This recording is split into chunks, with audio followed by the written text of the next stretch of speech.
and this is my channel, Evolve with Monette. So happy to share some energy with you this morning. Before we get to clients, let's get to our work. Conflict and chaos magic. For those of you that are new here, I'm a professional intuitive empath.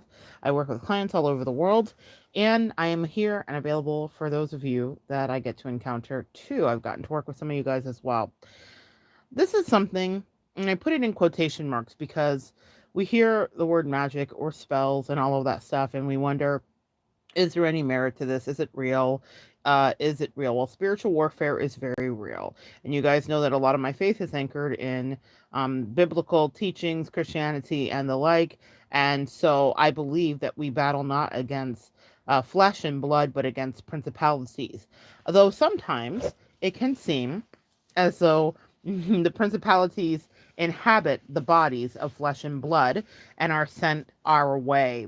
Now, conflict and chaos magic happens when a person will involve themselves in a situation and want to kind of create subterfuge and distractions, or want to maybe break apart a connection. And so they use their words. Our words are spells. So, literally, spelling out, saying words. I have another video up here about that, but our word is our wand, and that is from the book, I think it's Francis Scoville Shen. Your word is your wand. So what you think about, what you say, what you talk about, you bring about. You see a lot of readers that have the evil eye, and including myself, and it's just a talisman, which just means it's just a thing. It has no power in and of itself, but it is about making people alerted to the fact that you're warding off negative energy, or you're aware that negative energy could be sent your way. Whenever you open yourself up on a public platform, that is something that can happen, especially when you're doing spiritual work, because whenever you're doing spiritual work, you will be met with your own test, and you will be challenged to stick and stay. But let's get down to brass tacks, how this could affect you from your regular day to day, or in your regular day to day. Conflicts, conflict and chaos magic. Let me break it down to a way that you might understand it. If you've been friends with somebody, let's get right back down to like high school, maybe. You were friends with someone, and then a third party came in and disrupted that. You never really understood what happened, but they blew it apart, or disrupted the relationship. Now, good parents will say, if your relationship could be disrupted that easily, was it solid? And that is a very valiant point, right? If A salient point, excuse me. If someone can break apart a relationship, then it wasn't as strong as you thought it was. But there are times where people get in and kind of infect a relationship with mind bugs. That's gossip. That's somebody else's opinion. That's somebody else's jealousies. That's somebody else's idea of who that person that maybe you're connected with should or shouldn't be. And as an empath and intuitive, I have had many of these things happen. Empaths, you may notice a phenomenon that happens, that if you have friendships, that someone may opine that you are maybe the danger because you can see through them, or you can sense when danger is near, you can sense someone's intentions. So that's something that I've learned to have to weather over the years. It's happened to me repeatedly, so much so I don't even take offense to it anymore. I expect it, and I usually can spot it before it happens, who the person that might be threatened will be. If someone is threatened by you, they will send you negative energy. That is chaos or conflict magic. What it does is it creates a place where maybe once you were able to communicate easily with somebody, and then it no longer is, and you're thinking, how did this happen? But it's because there is a third person that's involved themselves, and that is what they've done. It doesn't mean that they've necessarily lit candles, or cast any spells, or combined any herbs, or done any of the other things that you can do if you're making that kind of energy and you're wanting to will it to come true. It's as simple as just being involved and being gossipy. It's as simple as being mean girl energy, okay? And we all have probably encountered our fair share of Regina Georges. If you're an empath, you certainly have. So it's as simple as that, guys. It's not anything mysterious. There aren't too many layers to unpack. A third party gossiping can send energy that will no longer leave you protected, but making you feel attacked, because they will try to alienate you. It's the old phrase of divide and conquer. So if you can get in the middle of a thing and you can blow it apart, you have to be stronger than somebody that is playing mind games or playing with your heart. It's interesting because this is also what happens in affairs. That third party causes conflict or chaos magic, right? It's the same thing that happens in any friendship breaking up. A third party can cause that. Again, I have to say, any relationship needs to be built on foundational truths. You need to be able to know that no one can come between you. And it takes a lot of growing and evolving to get to that place where that is true, but it is possible for you to do. And I would suggest a few tips here. If you're noticing and feeling that conflict or chaos magic is near and someone is trying to interfere with a connection, talk to your person directly. That doesn't mean that you're going to get their protection. In fact, I received none of that in many, many cases until after the fact. People always come back and tell me later, I realized what you were saying was true. I finally see what they were trying to do. And even if they don't come back, that truth rests in their belly and they know that it is true. But the truth of the matter is it's a test for you, empath, to stand your ground, to not waver when you get knocked down energetically because someone decided that it was better to be three than a we, okay? And that's the energy of chaos magic. It is to disrupt a connection, to interrupt the energy flow and the communication flow so that you are more apt to let a connection go and think that you are angry at your opponent.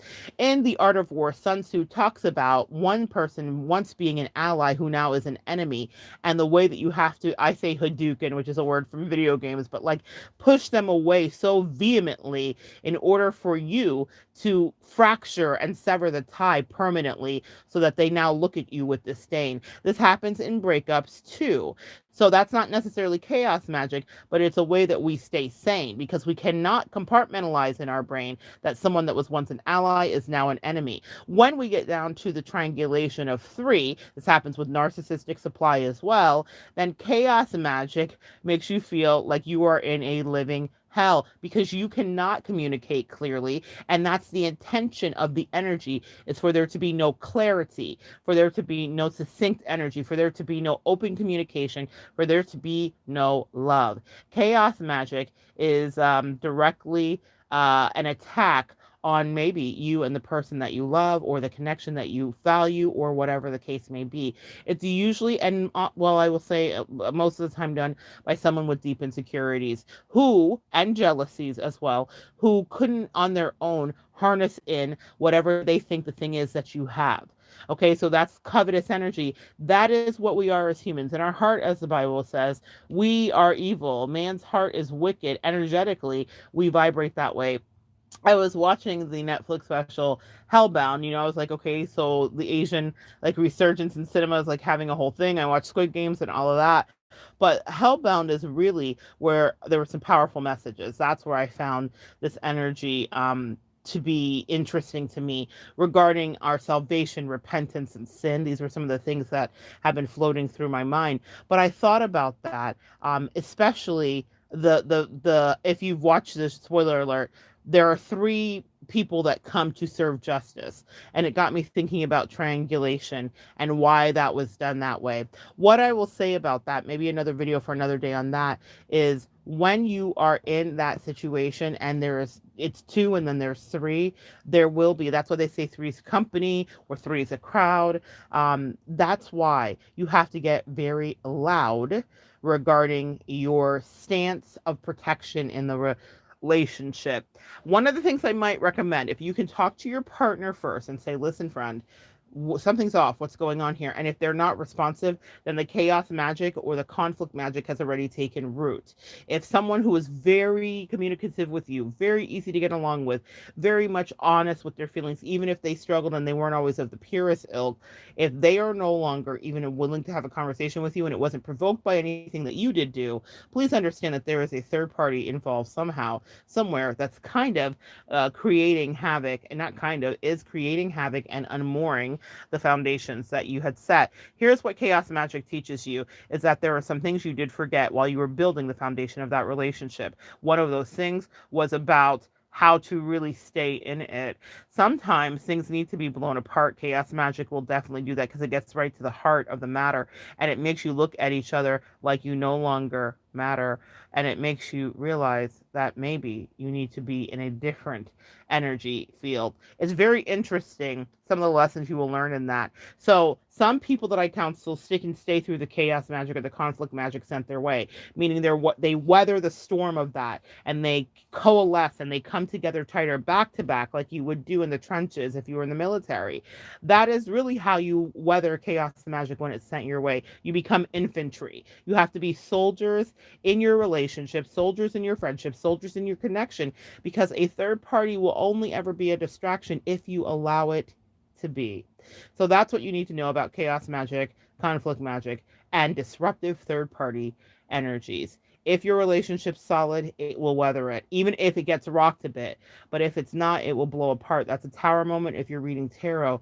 And that is something that may break your heart, but it was needed to do because the tower moment allows you to rebuild what's right for you. Searching through the rubble of that tower that falls, you pick up the bricks that you did love, the bricks that were important to you, the founding things that made your reality true, and you get to build a new house, a new home, a new situation, a new friendship, or whatever. There's recovery after a destruction from chaos magic if it was something you and your partner could not weather, and it usually means you get into another relationship, a connection, or something that is better because you have learned what it means to truly be a partner. That is the silver lining of chaos magic. While it's happening, it is not fun, but when you get through it, whether you are standing with your partner or you're standing single as one, you are stronger because you didn't impugn your own character. You didn't stoop to anybody else's level. You did try to communicate, empath. I know you did. You did try to make it better. You did try to triage the situation and assess. You did try to give it everything. You gave your best. And when you do that, as my mother always said, not even the angels can top you. That is what you need to understand when chaos magic comes your way, or if you're noticing that someone's trying to interfere and play in a connection that you thought was solid. There are truths to understand. Is this right for you? Are they a partner that you thought they were? Or is that not true? And if so, then let's move away, as you know I like to say, expeditiously, and onto a brighter day where you can rebuild a relationship where a third party could never even penetrate. That is how chaos and conflict magic eventually leads you to being great. You find your strength. You dig your heels into the ground. You hunker down and you know what it is to protect someone or something that you love.